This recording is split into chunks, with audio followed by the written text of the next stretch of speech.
Hello and welcome back to another episode of Swords and Sapphics. I'm Rachel. I'm Ivy.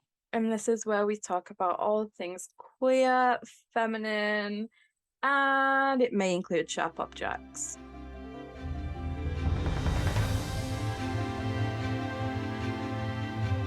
Today's episode, we're going to be talking about all things activism and when that crosses the line into being performative activist. But before we start, let's talk about what we're enjoying this week. Ivy, what have you been watching? She-Hulk. Its first episode is out. Yeah. It was absolutely fantastic. It's extremely feminist. It's amazing.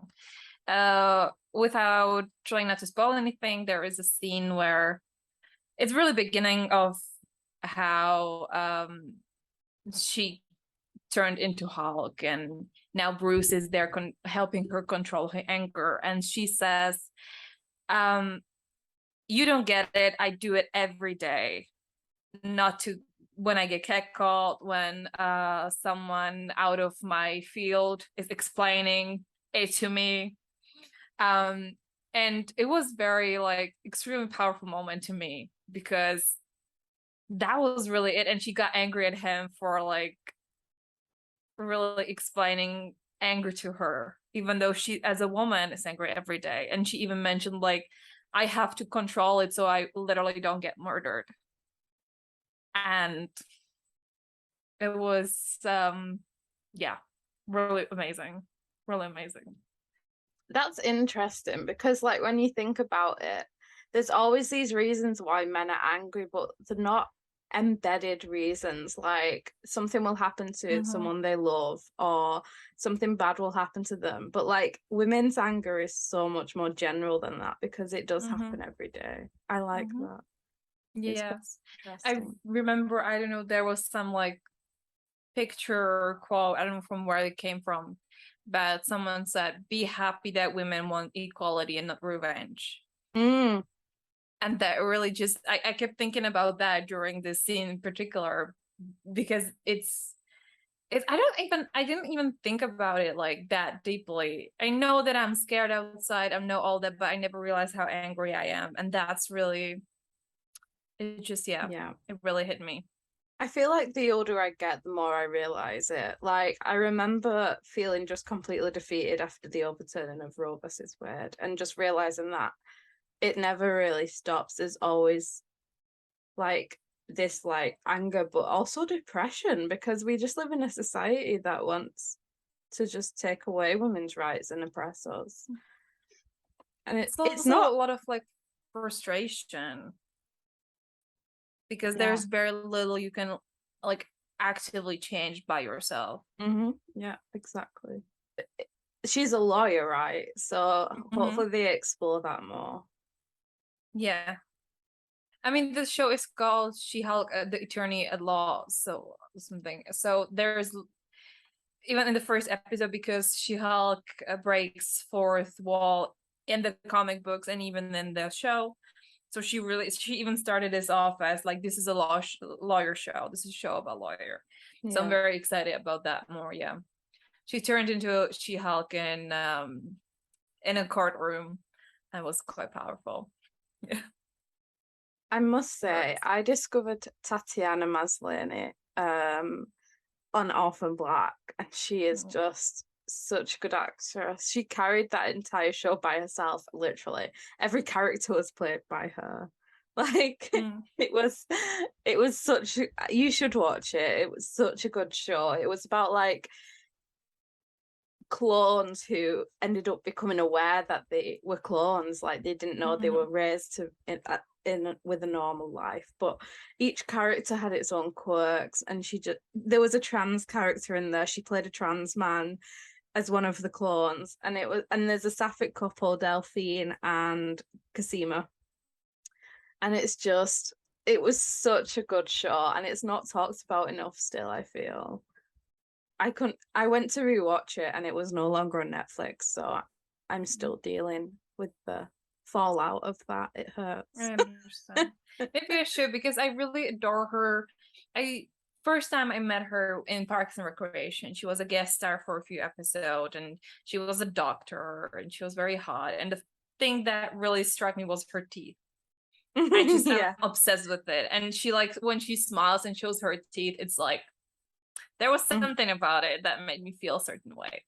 And yeah, I feel like she's gonna become that person that I'll watch anything from. I think she should be. She deserves it. She's everything to me. She's oh my god, I definitely have like a big fat sapphic crush on her. And she was a really good person to choose for She-Hulk. Like if you were gonna say like if anyone could be She-Hulk, who would you choose? Like she would be up there. She was offered even a role of the main female character in Venom, which she declined. And every day for the rest of my life, I'll be thankful for the fact and that she really declined it and waited for that thing, which is here now with She-Hulk. Yeah. I'm excited to watch it, but as we all know, I'm very behind in the Marvel universe because Ivy says I'm not allowed to skip Loki, so I've decided to boycott Disney and Marvel and not watch it ever again. Loki is extremely important. It's boring, but it's extremely important for the rest, especially with the Avengers movies coming out and with Ant-Man. You just have to watch it. I'm sorry, I cannot do anything else. It's weird. It has a weird love interest, but however, Loki is on his knees at certain point. He is hit by Sif several times when he's stuck in a loop, and just it's very important. So yeah. You're not gonna win this. The MCU was not made for a bitch with undiagnosed ADHD. Let's just start there. Like the fact that you have to watch everything beforehand to watch the thing you want to watch. It's always been a bit ridiculous to me, but I did it for Chris Evans and for Robert Downey Jr. and for the stories that followed and for the women who finally got the moment and Black Widow. But Loki is one that I've never had an interest in, I'm afraid. It's his hair. Nobody wants to see that amount of grease. And nobody should have to. Do the Norse gods not have shampoo?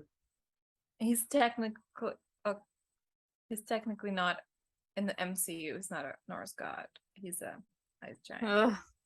He's a what? If you want to get it. He's an ice giant. Do ice giants not have shampoo? I doubt it. Well, that's on them. It's a fantasy. They should be allowed shampoo. Yeah. Well, also in the comic book, which is a fun fact, Loki had interactions with horse. With a horse? Yeah. Oh, okay. Cool. Just a fun fact, throwing it out there. Okay, great. In case you were wondering. I feel like he's like branded as one of the only queer characters in the MCU. Loki in the mythology is gender fluid, and in the Norse mythology, and in the comic books too. And in the show, there was a part where like the TVA, which is the time thingy, had his file, and there next to gender was a fluid. Okay. So he's like now canonically gender fluid, and also when he was speaking to his variant Sylvie, they were like discussing it, and there was something like, oh, you must have a lot of princesses and princes. So like there was this sort of canon agreement that he's also queer in that sense. Yeah. Okay. I'll allow that, I guess, but it's still not selling me. But we'll see.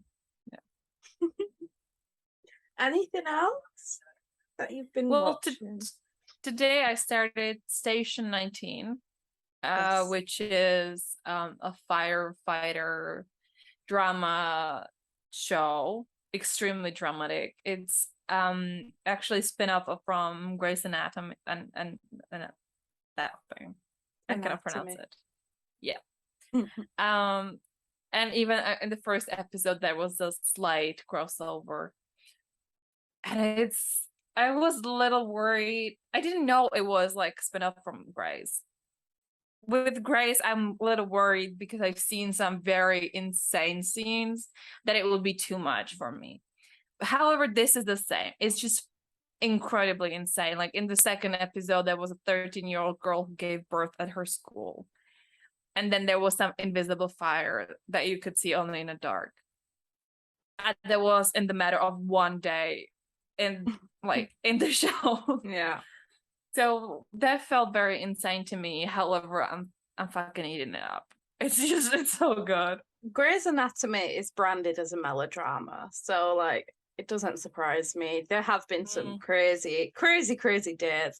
The first one I was like, whoa, at was an episode where some guy comes in with like a bomb or something in his stomach. So like mid through surgery, they realize he has this like bomb inside of him.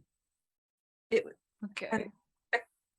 And then so they can't move and they're stuck in surgery, and then it goes off and it's dramatic. Yeah. But I live for shit like that. I didn't know I did too. Now I know. Like Uh-huh. I was looking for something similar to crime shows because I miss my crime shows like Resilient Isles, Mentalist, Castle, etc.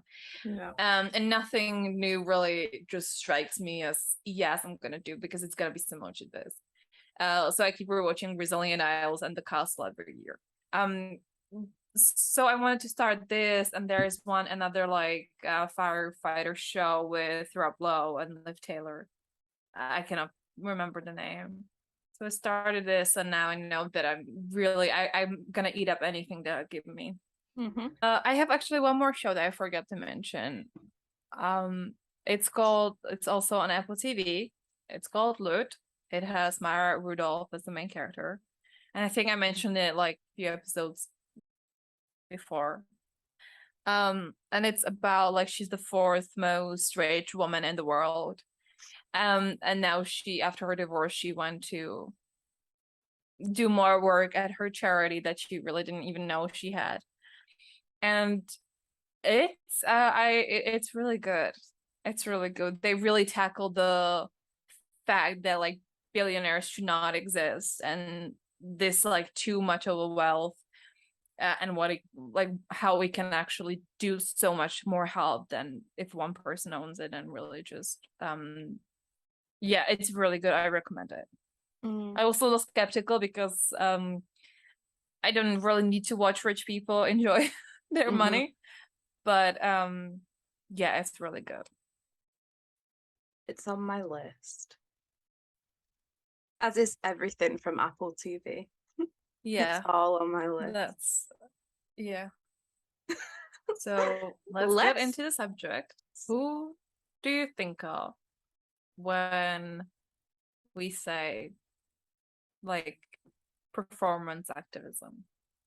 Okay. Well, everyone who knows me knows mine. My first one ever is Terry Crews. Terry fucking Crews. He ruined Brooklyn Nine-Nine for me. And this is why. He went on Twitter a few years back now, and started spouting all this shit about how children need fathers, they need father figures, they must have two parents. And I was actually the person to like one of the people to hit back at that on a little fan account that I had back in the day. And a lot of people like, what about LGBT families? Like, what about people with parents that have passed? What about single parents? And like, I'm one of those people. I grew up with just a mum. I never needed a dad. I never felt like I was lacking anything, but he made it sound like he was like, you couldn't be whole if you didn't have both a woman and a father, a traditional woman and a father, and a traditional household. And he even used the word that these children are malnourished. Malnourished. Yeah. He said like maleness and masculinity and femininity are nutrients or some shit like that, and it was just all bullshit basically. And then he used the word malnourished, which was the final like kick in the gut. Like, imagine saying that. And it's just not the case like that. And then he went on that show with Whoopi Goldberg and all the View, I think it's called. Oh right, yes. And he was like, you inherit your title and your name from your dad and blah blah blah. You inherit strength and whatever, and just really like showed that he was obsessed with this idea of a traditional family with a traditional father. And it was just really fucking bizarre. Like, I don't even know what triggered it for him. He was just obsessed with this like concept that a child must have maternal and paternal love. And obviously, like, it's just not the case. And anyway, he went a step farther and was like, what did he say? He was basically like, fuck them kids. He was like, I don't need to. Right. Well, first of all, it was during when they were shooting, I believe, the last season of Brooklyn Nine-Nine. So Stephanie Beatrice, he tweeted like the day next that Stephanie Beatrice like sat him down, explained to him like what he did, like basically that everything he said was fucking bullshit. And he made sort of like this half-ass apology. And then hour later, he started again. He was responding directly to people. He was retweeting them, like quoting them, all of that. And then it was, I believe it was like a few days later, he said something along the lines that he is a protector of his wife, but not his two daughters, because they will have a man that will protect them. Yeah, his daughters have their husbands, and the only woman he needs to please is his wife, Rebecca, is, I think, along the lines of what he said. And like, bearing in mind, all we was trying to say was that it's not about where the love comes from for a child. It's about being loved in general. It's not, love is not gendered. Like, parenting is not gendered. And if it is, then you're not doing it right, because it's really weird to gender something as like natural and innate, something that we've done for thousands of years, way before gender roles existed. You know, like, kids are just kids and they don't understand the concept of gender yet, and they should just be loved and supported. And there shouldn't be a difference between masculine love and feminine love. It's bizarre. So he said, fuck that, fuck them kids. He wasn't interested in that side of things. He really needed to prove he was a manly man. And that was also around the time he did was it like X Factor or something with American Idol, was it? Yeah, I don't remember. It feels all the same to me. One of that, probably. I don't know. And there was something happening. Who was his like co-moderator? Let me Google it. Because the thing was that by this time he was pretty prominent as a figure, as a part of the Me Too movement, because he came up, he opened up about the assault that he'd faced, which is not any less valid because of these things. But like, the thing was that when he was on American Idol, another Black woman who he worked with, it was America's Got Talent. Oh, was it Gabrielle Union?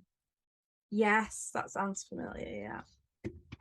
Yeah. So she came out about like how she'd been treated by the show, by the producers, I think, as like kind of a Black woman, and he did nothing to stand up for her. He like dismissed it very quickly. I can't remember the exact like circumstance around it all, but he basically was not a supporter at all.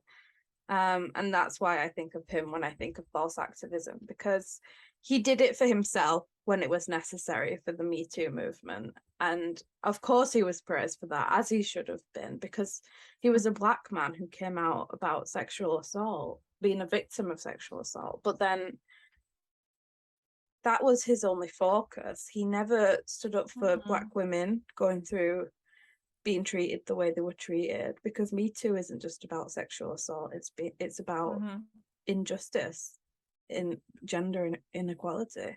And he clearly had no interest in considering the fact that not everybody comes from a nuclear family with a mother and a father.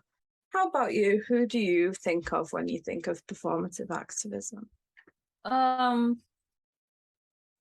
don't think I can think of a person, but a specific moment that is Natalie Portman and her Oscar dress, where she had like on it, she had names of female directors, which, if correct me if I'm wrong, but she owns like a production company. And it felt weird in the sense like she is actually someone who can make a change. And having names stitched on the dress, it felt weird to me. It felt very weird to me. Like, I know she's very outspoken and that's all good and great, but if she holds a certain power, she should actually use it. Because if not her, then who? Yeah, exactly. Another one I think of a lot is Jamila Jamil. Like, she's done a lot of good things, absolutely, and she should be credited for that. But I always had an issue with the way that she attacked other women for the things they wore or promoting diet products without addressing the fact that they do those things because they have grown up in the same society we all have, where, like, it's not them behind that, it's the patriarchy and it's the industry. Like, should like the Kardashians be called out for promoting diet products? Absolutely. But we can't, I feel like it's unfair to examine that without acknowledging that they are also victims of that in a way. Like, there's a reason why they look the way they do. There's a reason why they cinch the waist in and have all these procedures and plastic surgeries to look the way that they do. And that's because first of all, we as a society, we glamorize that and we like idolize that, and that's something we all need to work on. And also because that's what the industry wanted to begin with. They wanted women to change everything that they are. They wanted them to look a completely different way than they do. And there are always these trends, like it's fashionable to be skinny or it's fashionable to be curvy, but it's never fashionable to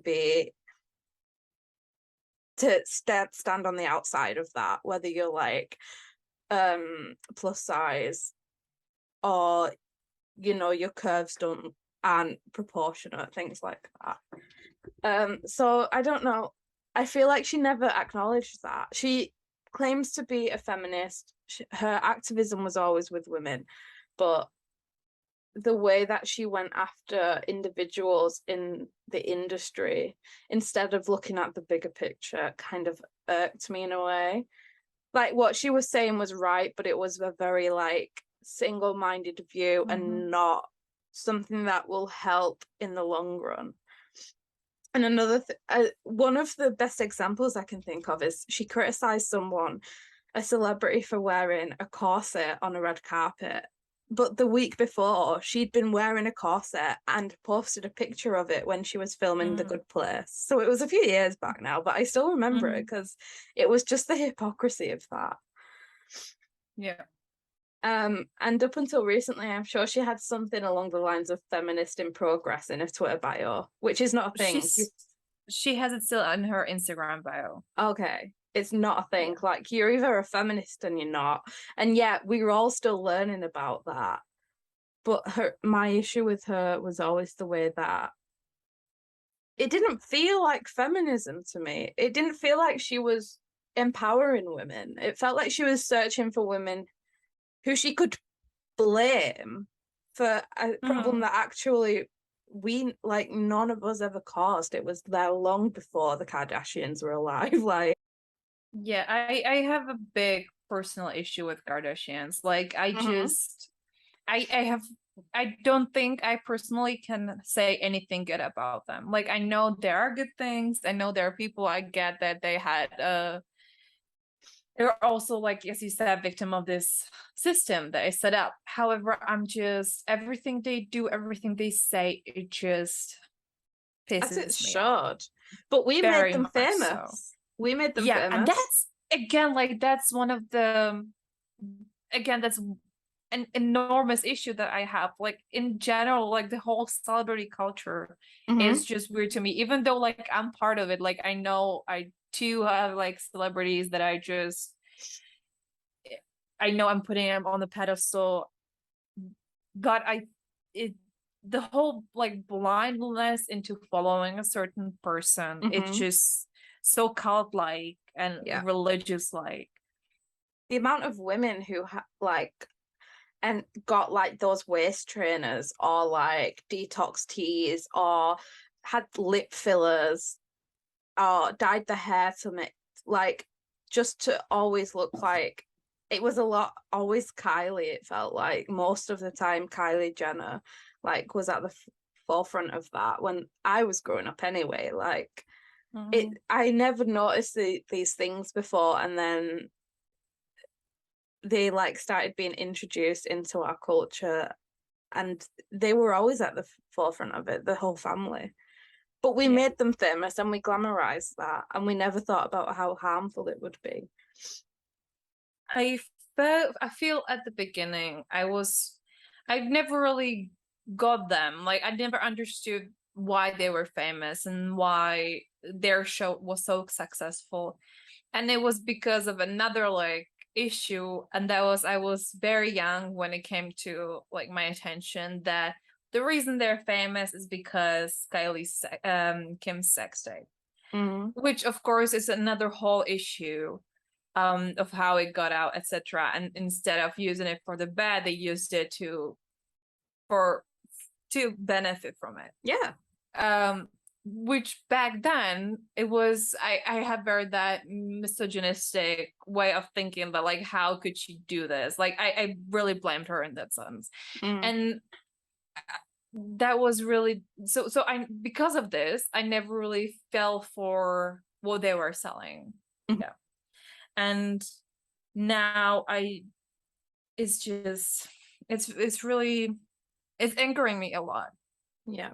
And I feel that there's a lot of I've seen a lot of them like complaining about the system and the fashion and etc. And what really bothers me very much so is that they are arguably the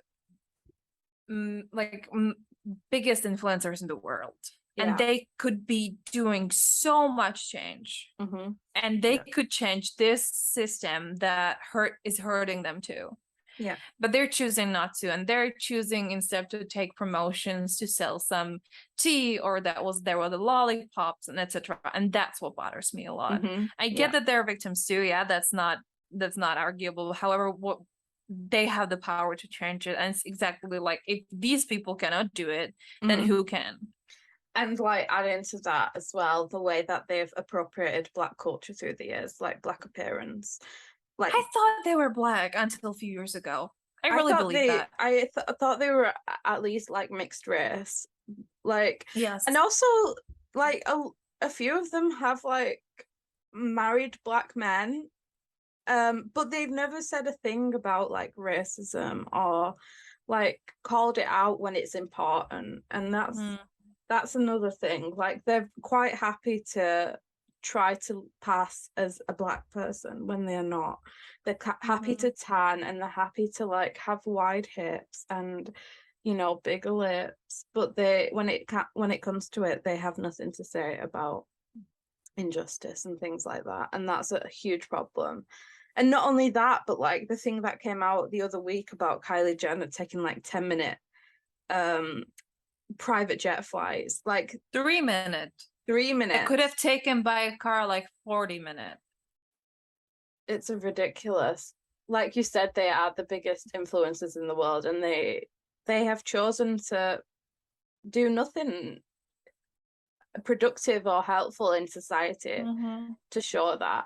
But like, my issue was appearance wise, the way that obviously they are not victims in general. They are like complicit, and they don't do things well. They create more problems than they solve. But like, just appearance wise, the fact that they changed their bodies so much and promoted diet culture, and Jamila, she needed to call them out, but it's also a matter of calling out that diet culture didn't start with the Kardashians, and it won't end with them. Yeah, that was my issue. But yeah, the whole family is ridiculous. No, it's I've also, like, speaking of Kylie and the jet, before that came out, days before that, she posted a picture with her boyfriend on their, like, on the airport with their two private planes, and the caption said something, "Yours or mine," which now, when we're in the heat waves and there is like crisis with every single price going up, it feels like they're so out of reality. Yeah. That it just, they feel untouchable in that sense, and that really bothers me too. And I've also heard a lot of people say, "Oh, she has the money, like that's her money, she can spend it however she wants." That's not the point. She can spend her money however, sure, build a fucking like enormous building, have 10, I don't know, do whatever you want, as long as you're not ruining the entire fucking world for other people to live in. Like, that's how. And not only that, but like, they shouldn't exist. Like, millionaires should not exist. There should not be people living on the streets while Kylie Jenner has 2 private jets in her backyard. Like, it's ridiculous. And it the fact that we still idolize that and think it's really cool when people are dying, from when people are starving, they can't afford the next meal, they don't know where it's coming from. Like, especially like in the UK, we have a bad poverty problem, and people who come from other countries really notice that. There are people on the streets, people just sitting sleeping bags on the streets, and kids are not fed in the morning because there is no money. And it just feels like a slap in the face, but other people don't see it that way. It's time to stop relying on rich people, and time to stop letting it slide. They shouldn't exist. Everybody should have enough money to survive on. And if someone has more money than they know what to do with, more money than half the world combined, then that's a huge problem. I have to mention when Notre Dame burned down.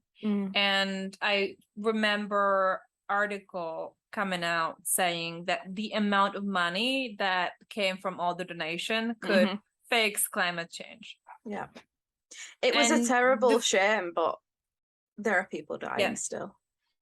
I understand, like, this is a big part of history, and that's fine. However, if this money exists and people are willing to donate it, and they donate it to a building, to save a building and not the world they live in, like, let that set in for a minute. On, like, kind of parallel to that, the way that I feel like as a whole, there are a lot of vegans out there who are like, you shouldn't be eating chicken, or like, you shouldn't be doing this because it's bad for the environment. But then they won't hold celebrities accountable when they're like taking those private jets. Like, because the saying was always, it's the companies, it's the massive industries that are causing the problems. But like, it's not anymore. It's celebrities as well, and they need to be held accountable for that.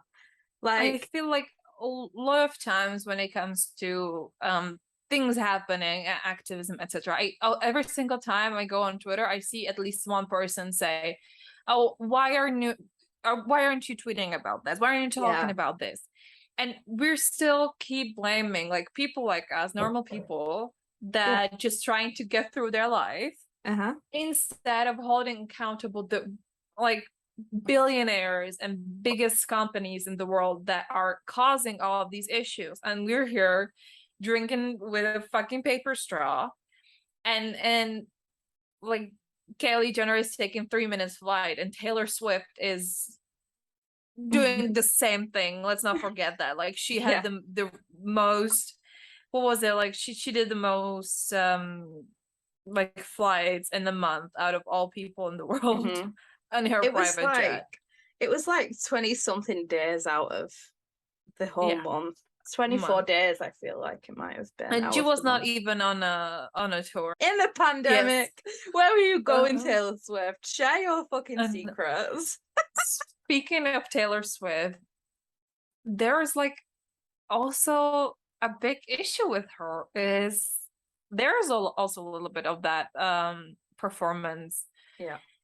For a long time she haven't really spoken up about politics, even though she became huge.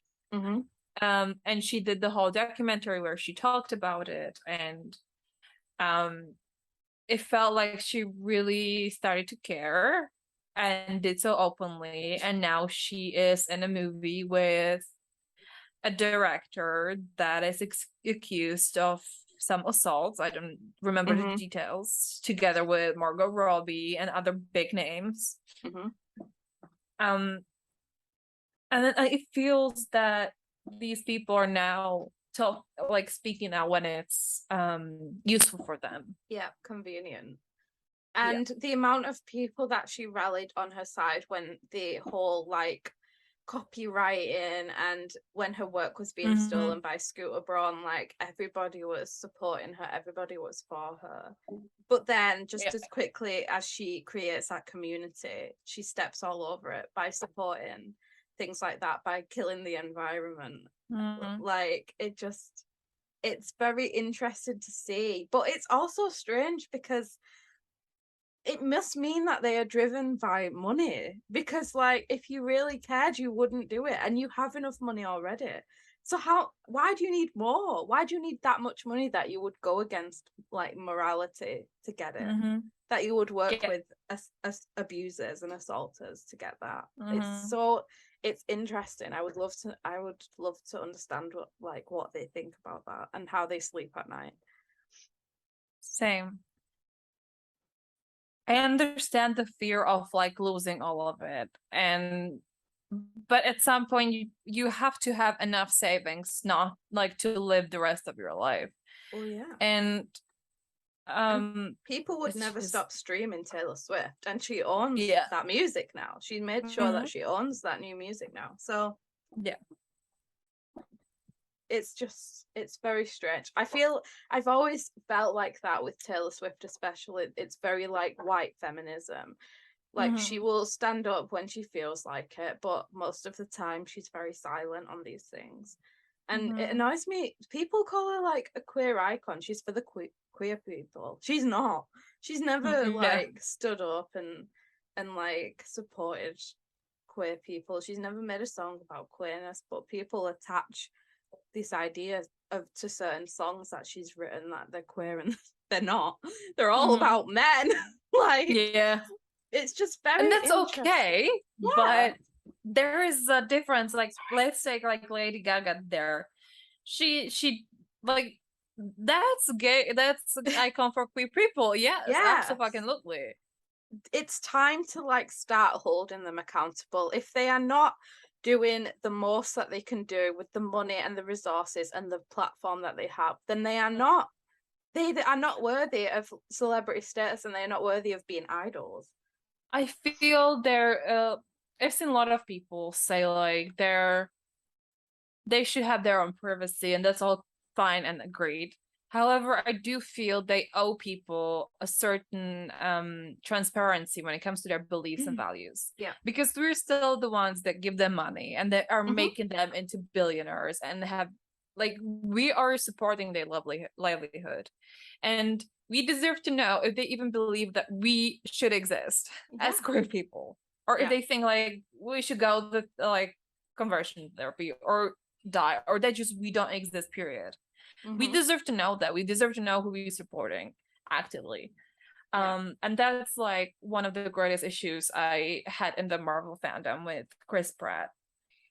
Because they're like, for those who don't know, Chris Pratt started to going into church that is very famously for conversion therapy. And he never said that he doesn't believe in that. And there must be more church in fucking Hollywood than this one. And a lot of people said, oh, he's just not political, but that's not about politics anymore. This is about people's lives. Mm-hmm. Yeah. And do you know what? That just doesn't wash anymore. We are living in a society where people are dying. People are being like facing so many injustices in the world. You can't not be political anymore, I'm afraid. You don't have a choice anymore. You need to be political, or you're choosing the side. The thing is, like, everything always was political, but it always just fit the narrative of a white cisgender straight man. It always fit there. So we always had mentions of queer people and people of colors and all that, but only in the bad way. And like you were saying, like a few weeks ago when we recorded the podcast about like Roe versus Wade, so, like there are a lot of celebrities who are quite content to post the most vague tweet in existence and call that activism. Like Dylan O'Brien just tweeted ridiculous or something like that. Like one word tweets when people are dying and facing the complete like obliteration of their own rights is not going to cut it. Like that's like, I love how Chris Evans tweeted something like fuck that or fuck them. And then people bullied him into like giving full fucking sentences, and then he had like a Twitter thread. But you know what, if you promote yourself as an activist, and if someone like as someone that goes out and speak about things, especially with Chris Evans, like he's doing the whole thing with politicians where they go through like legislative things and stuff, you have to give more than 2 words. Are you kidding me? Yeah, it's so infuriating. It really is, because look, if they weren't wealthy for starters, then it wouldn't be as hard, but they get paid a ridiculous amount of money that nobody needs that much of to do what they do. And in the same instance, they get a platform with that comes with that, where people worship them like they are gods. And if you're not going to do anything productive with that, like, what's the point? Why do you deserve that? Because like if you weren't getting paid, then you wouldn't have like the responsibility. You would be working, right? Like any other person, you would be working, but you just so happen to have a platform, and that would be one thing. But the fact that these people are rich and they live a life of comfort, and they'll never know what it's like to like go hungry or not be able to afford the things that they want to buy, or even their own house and things. It's just ridiculous. It is like a kick in the face. I always said that, and with money there comes power, and as Uncle Ben said, with power comes responsibility. Yeah. And if you have that amount of money, that just comes all hand in hand, because you gain that power and you have to use that power.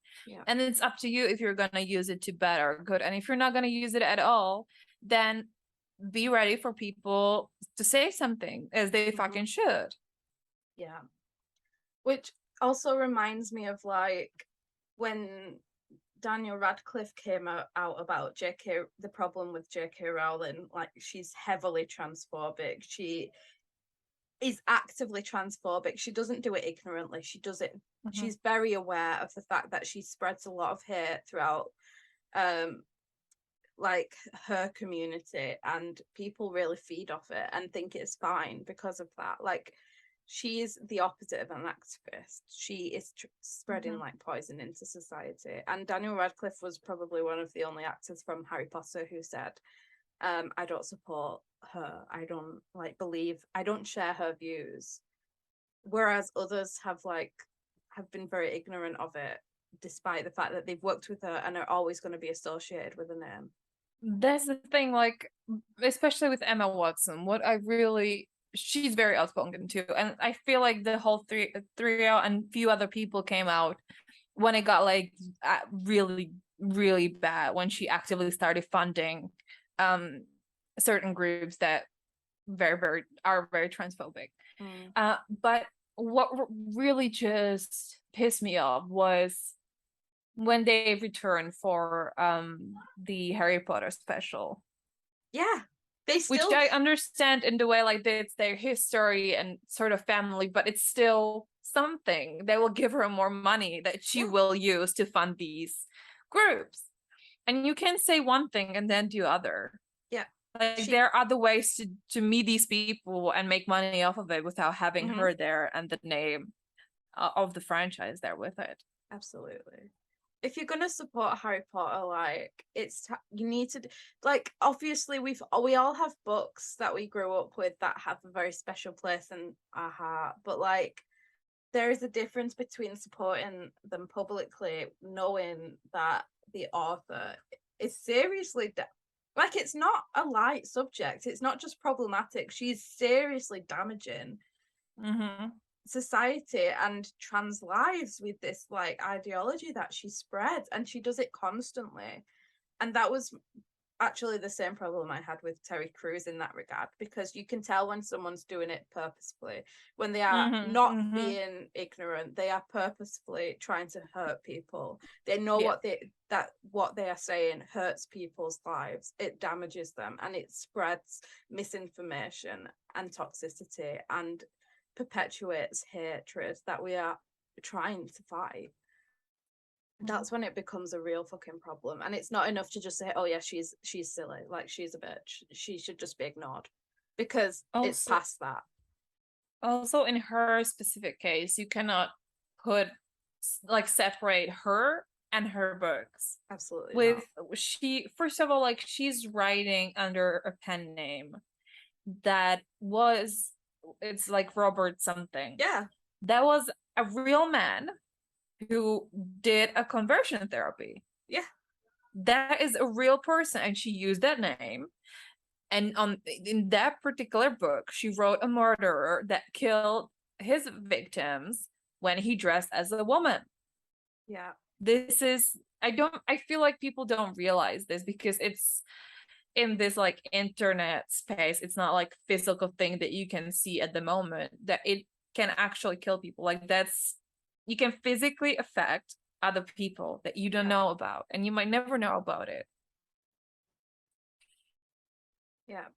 And not only is she just doing it online, she's doing it in her work. She's spreading it into her work, because a lot of artists do separate the political from what they create, but not her.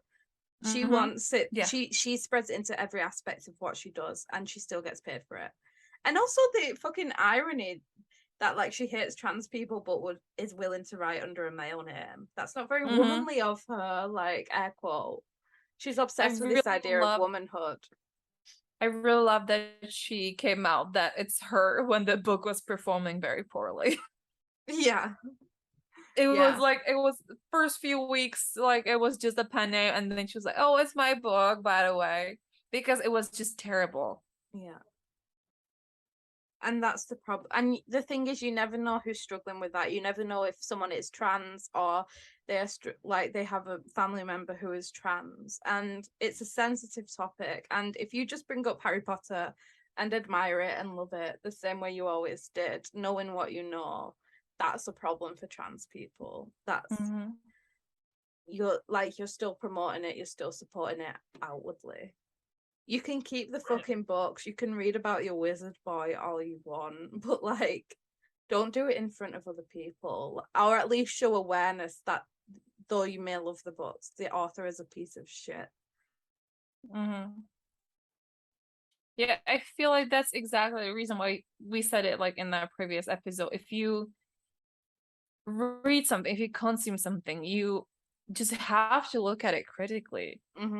You cannot just blindly jump into things. And if you do that, then be prepared for people to call you out on it.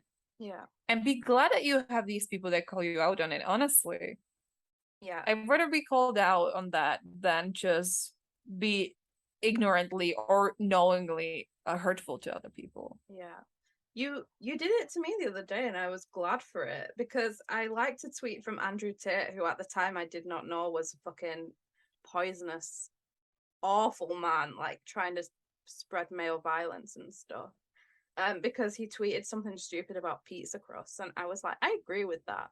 And then you sent me a screenshot and was like, this guy's like really awful. And then since then I've found out more about him, but thank God that I knew, because the last thing I want to do is like someone's tweets who is causing real problems in life. He moved back to Romania, I believe, because they don't have as strict laws on like sex abuse and trafficking. And trafficking, yeah. That's a real person, and he's calling himself like alpha male. And like now he's very abusive. There was a video of him beating a girl with a chair or something. He's incredibly abusive, and he's putting this whole mindset into a sort of like package of him just standing up to men being suppressed and shit. And I've seen TikTok. My TikTok is full with girls like coming up like, oh my god, my boyfriend is watching his video, and I'm like, girl, fucking run. Yeah. Like, that's just insane to me. And again, like, it's just the same. People don't take it seriously because it's just on the internet. But you have no idea how many things on the internet affects people. Like, it's scary. And that's why it is a responsibility. If you are a celebrity with a platform and you open up a Twitter account, be prepared to tweet more than just fucking emojis. There are really bad things happening in the world, and it's not the time to be ignorant anymore. You can't push it aside.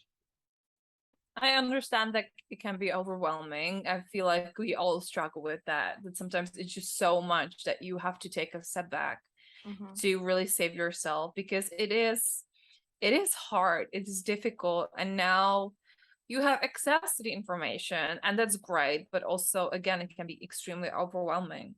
Yeah. But still, if you have a certain following, at least fucking hell, just at least like retweet a thread that explains the whole thing. Yeah. Or post a picture on Instagram with a post that again explains the whole thing. And that's even better than you trying to tell us what it's about, because usually there is you're not really understanding the problem as someone else might. And that's okay. And stop using private jets. Yes. Especially with like first class being a thing. I know. With like extremely luxury, like the airplanes are better looking than my fucking apartment.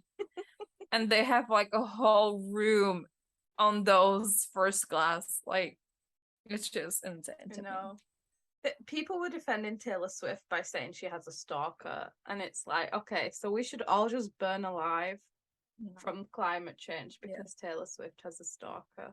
Like, and she has a full security team.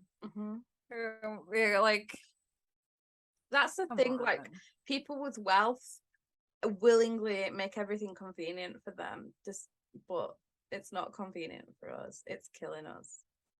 Well, thank you for listening to this little rant/episode of Swords and Sapphics. And as always, let us know what you want to see next.